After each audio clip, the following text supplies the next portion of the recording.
Now, our Money Watchers Business Lunch. Federal legislation just approved by the U.S. Senate Banking Committee might wind down or phase out the duties of Fannie Mae, one of the big federal mortgage agencies.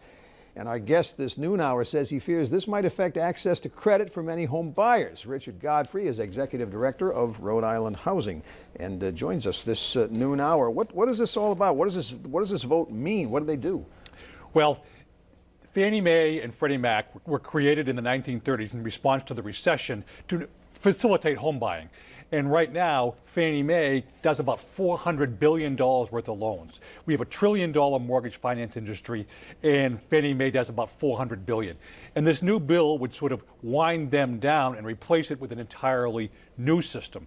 And Senator Jack Reed and some others, like Senator Warren from Massachusetts, are concerned that if we lose Fannie Mae, a lot of Americans will lose access to the mortgage market. We have some figures that indicate specifically how much access might be lost. This is information from your office, Richard. Fannie Mae ultimately finances about 40% of the mortgages across the country, and about 30% of the mortgages at Rhode Island Housing are financed through Fannie Mae. So that's pretty significant. It's very significant. And many of those folks are people who are in the lower income categories and buying the more affordable homes. Fannie Mae only covers homes up to about $400,000 a year. So that really is the middle market. So you don't think this system that's going to replace ultimately Fannie Mae is as good? Is that the problem?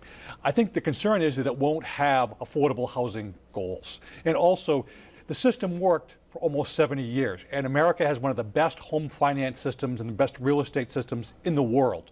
And a lot of us are concerned that that's going to be thrown out and that we may lose access to the 30-year mortgage and some other things that are critical to the future of American home buying. So what's your alternative suggestion? I suggest we go back to the system that we had that worked well, but go back to traditional underwriting. You know, in the mid-2000s, 2003, 2004, we really threw out conventional underwriting techniques and we gave mortgages to everybody.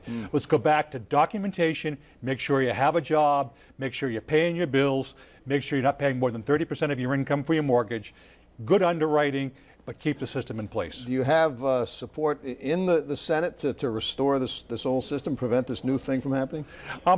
It's a mixed bag. I don't think it's going to pass this year, and certainly without the support of people like Jack Reed and Senator Schumer and others, it's not going to go that far. But I think housing finance reform is something that's going to be on the agenda, if not this year, 2 years from now, and beyond that, because we need to have a housing finance system for America. All right, Richard Godfrey from Rhode Island Housing, thank you for joining us this noon hour to let us know about this development. Thank you, Frank. And